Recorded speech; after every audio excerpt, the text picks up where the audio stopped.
everybody and welcome to this playthrough for Rookie Division in the Clifftop Links tournament. The video here is sponsored by Golf Clash and Playdemic. So let's go. Here we are going to start with trying to find a way to play this hole. So what do we want to do? Do we want to go straight forward or do we want to go to the right? I would love to go over to the right, but the thing that I risk is that if I mess up my drive aiming so close to the rough line to the right, then I'm going to be into the rough or into the sand, then the approach is going to be very tough. But to maximize the way of getting an eagle on this par 4, you're going to have to play over to the right, as the approach from distance is going to be very tough to get in the hole that we are going to have to do now.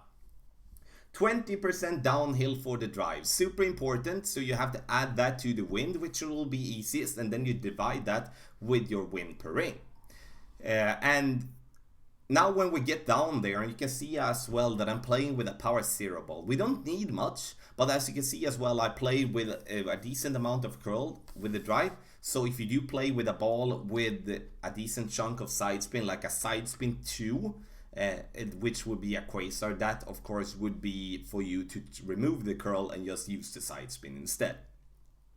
Now for the second shot here, we're going to have to adjust this one with an downhill adjustment.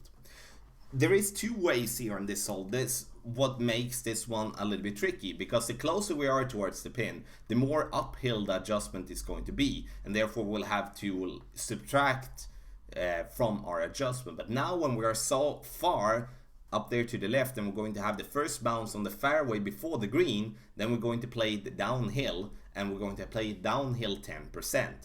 Do not use more than 3 bars of backspin with this approach, no matter what. The reason being is that if we do go short and you have too much backspin, or you're just not aiming it properly, the ball will stay on the green and then slowly fall down into the rough or into the sand. And that is going to be such a frustrating thing to do. I've done it several times when I've been playing it, because sometimes you don't pay attention. That's why I want to say that at least, so we make sure that we're getting it up there to the green and not messing it up for our birdie.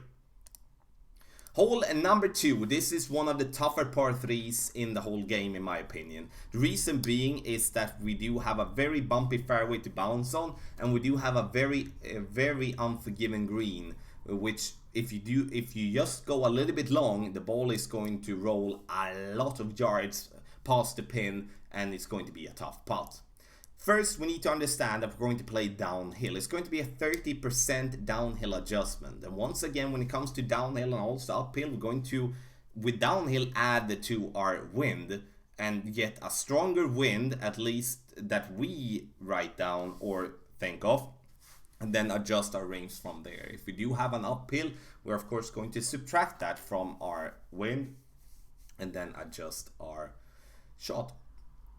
So Viper, and I'm playing with a mauling ball. You can see here I'm using no backspin, no topspin, and I'm aiming for the ball to get just up there on the green. And this maybe looks like, okay, if I come in a little bit hot, it might going to stop like a 5 yards from the pin, but you're gonna see what happens. So if you're going to want to use the spot before the bunker with a crossspin, going to have to use at least 1 bar of backspin. I would say 1 to 1.5 bar of backspin, and then you're gonna be fine.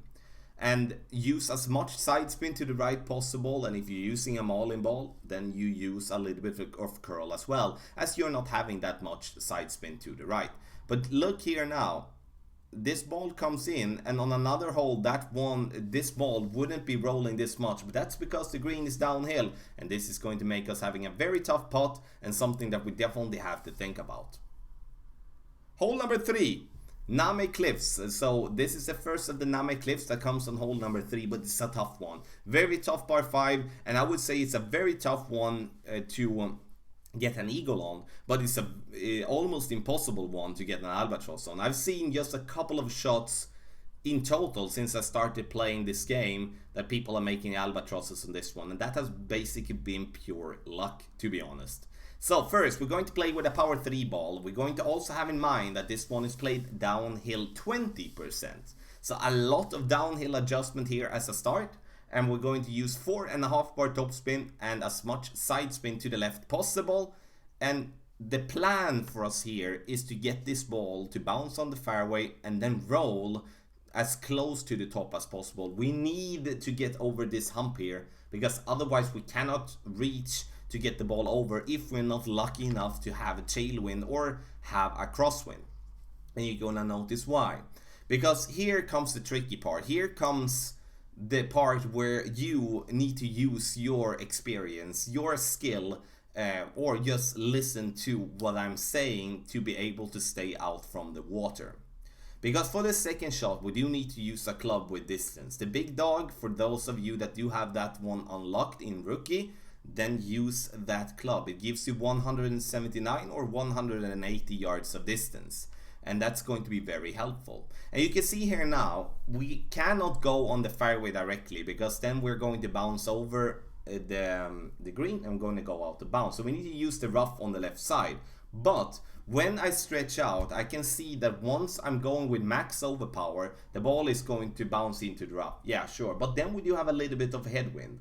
And then the third of all, we're going to drop down with our target into the water, which means that our target going from being on a higher point to a lower point than we are with our, where the ball is landing at the moment. So with that being said, the game mechanism works in that way that we're going to lose distance. So even with a max overpowered shot there, I'm pretty certain that I wouldn't be able to reach over there, even though it would be shown as I would. So therefore I choose to lay up, and I lay up to play just up there to the right, make sure that I stay on the fairway, to then have an approach for the pin from distance.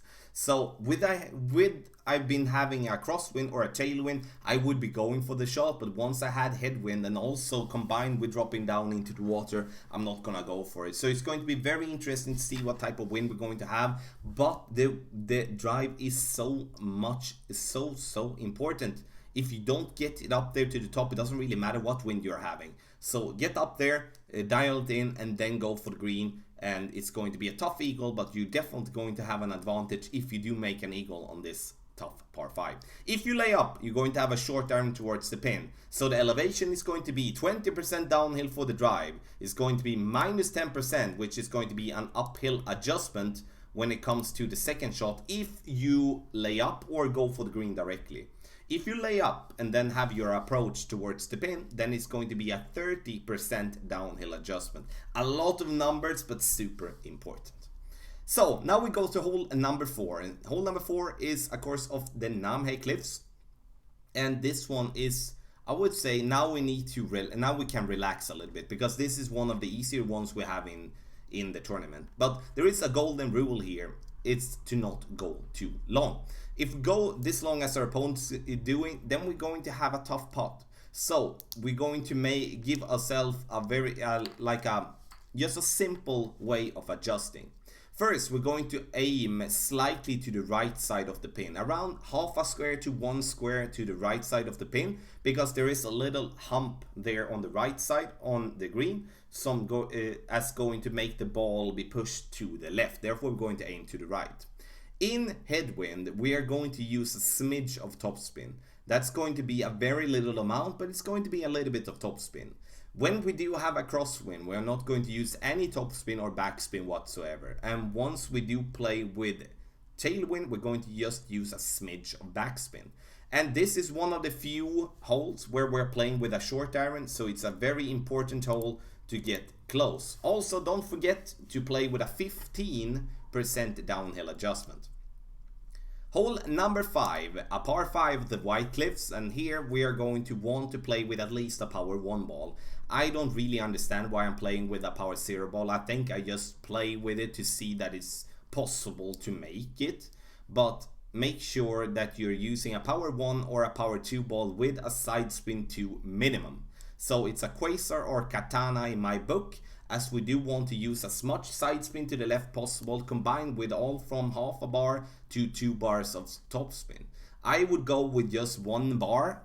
As for, I do rather want to go a little bit short than I do want to go long. As you can see here, with the 2 bars, the ball is going to roll, and it's going to be a little bit too close for my taste for the rough there. Even though we do have some margin, I would say it's a little bit too close for my taste. We're going to over adjust our drive 10%. That is super important, and as you can see, I'm not using the fairway before the water to bounce over. I'm going directly onto the fairway island that I want to, and that is because I'm not having the curl on my club. When we do now play here to the left side, or our opponent's doing that, I think that's interesting because this is the route that I'm playing basically all of the times in Master Division. And the reason for that is that the drive is way easier. You can then use your drive, lay up, and then bounce yourself over to the fairway. And then for the approach, it's going to be a harder approach to get the albatross with. But the approach going to the right side is not really going to make you achieve a bunch of albatrosses either. So you decide if you want to take a little bit more easier drive and basically settle for an eagle, or you want to play on the right side and have a slight chance for an albatross here going directly towards the pin. And I would say a headwind, the left side would be the better approach, as then we do have some margin one having to overpower. So we approach the pin with 1.5 bar topspin, and I'm using 2.5 bar side spin to the left as well. The reason I'm using the side spin to the left is that I can put myself more towards the right side with my target, so I'm not having to endangering the bunker that sits there very nicely to the left side. We all have been there at one point because we are pushing it too hard. So we're gonna get there, and the ball is rolling, and it's rolling, and it's rolling. Get in the hole!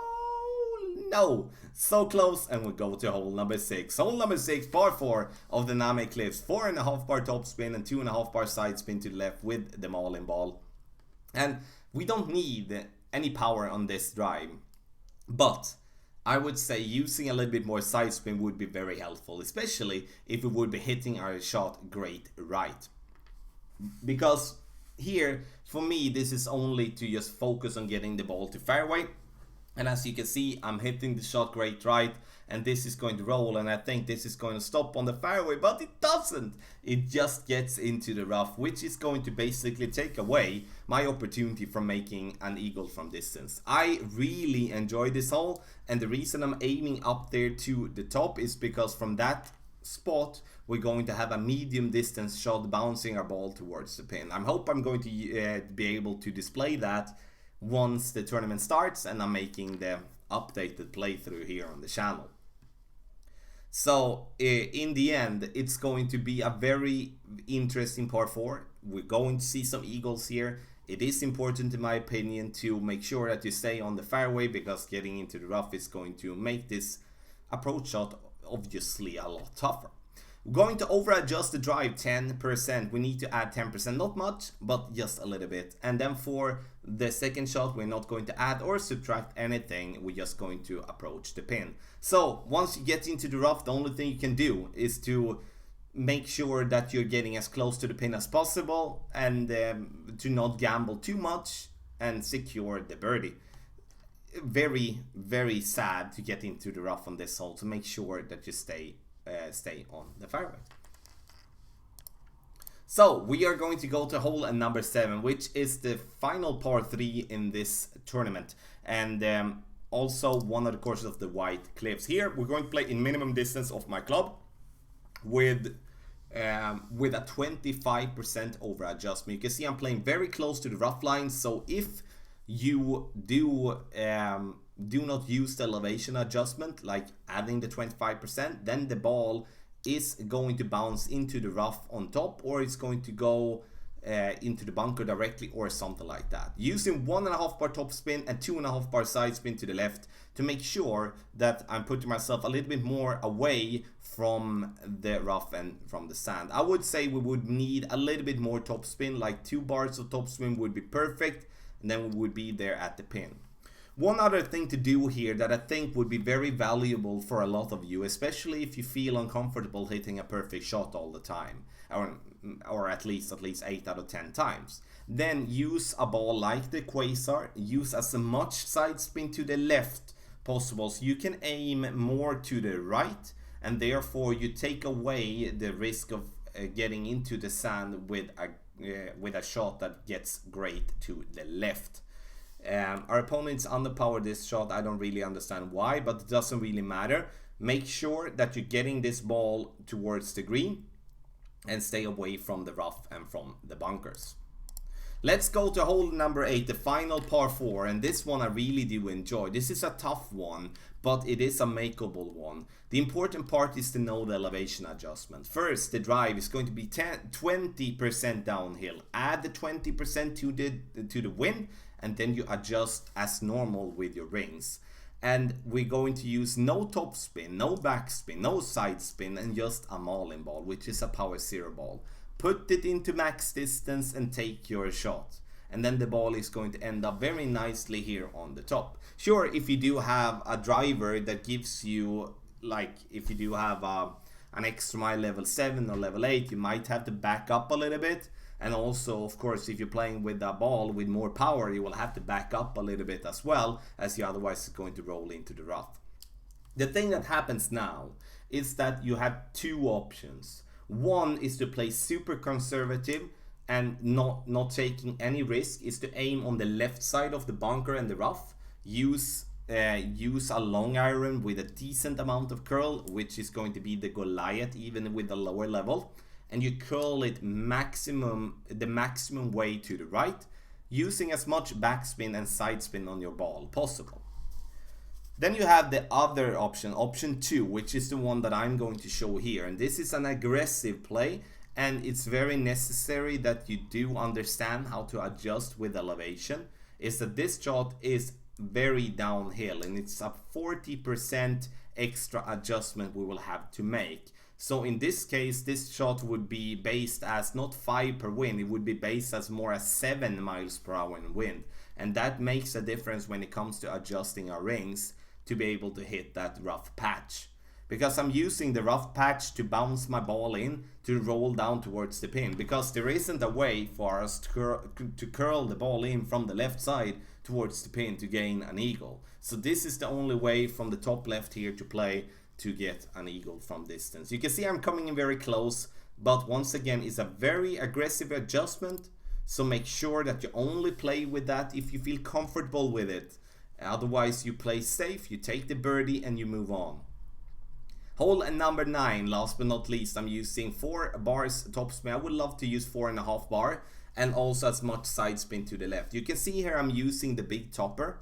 The big topper is a valuable club in this case, not for its topspin, which it usually are, but with its curl. When we do play in with lower level clubs, there isn't that many of them that do have a lot of curl, not combined with at least 4 bars of topspin. So if you do have a big topper, use that one on this hole. That I think would be the better one. Or if you do have a quarterback level 9 or level 10, then you use that one instead. So quarterback is the suggested one, but playing in rookie and you're having a quarterback level 8 or level 9, that's not that common, but if you have that, then that is better. I would say a minimum of 50 in stat with your drivers. So that could also be like an extra mile level 7, level 6, or something like that. The only thing that we do want to make sure though is that we do want to get over to the left side.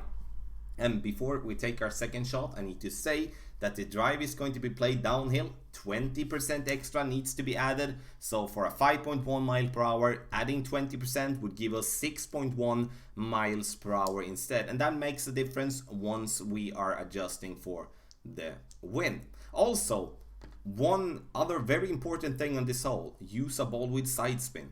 Side spin to minimum, but I would almost say if you do have a katana ball or a bunch of katana or kingmakers, use any of those two, because then you get side spin 3, and that's going to be very helpful both with the drive but also with the second shot, as we with the second shot want to use as much side spin to the right possible to make sure that we're aiming as close to the center of the fairway island, so we're not going to risk dropping down into the water in any form.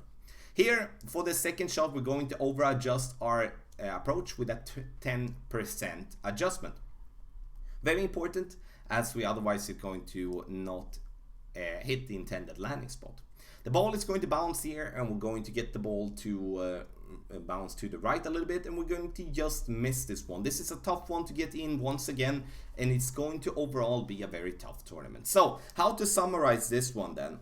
It's like, of course, when it comes to a tournament overall, the wind is the biggest factor. If we do have tailwind, crosswind, or headwind, that changes on a lot of the holes how we are going to approach them. That's why it's important for you to make sure that you're up to date. So my updated text guides will be out on Tuesday based on the tournament wind.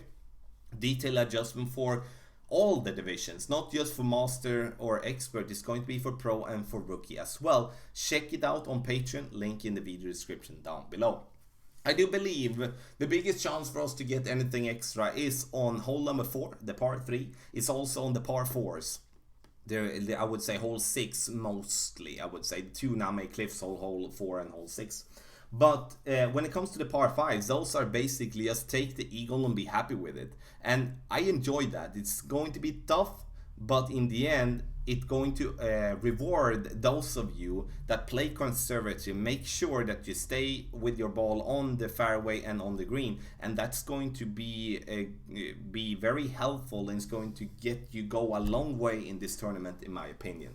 There is timestamps in the video description down below where you can find, you know, if you don't want to watch hole 1, you can go to hole 3, and then you can go back, you can go forward to help you navigate in this playthrough. And as always, if you do have any questions, make sure that you make a comment, and I will be there to help you as fast as possible. Please give me as much information if there is a specific situation you want me to take a look at. Also, the video here is sponsored by Golf Clash and Playdemic, and I want to wish you the best of luck in the Clifftop Links tournament.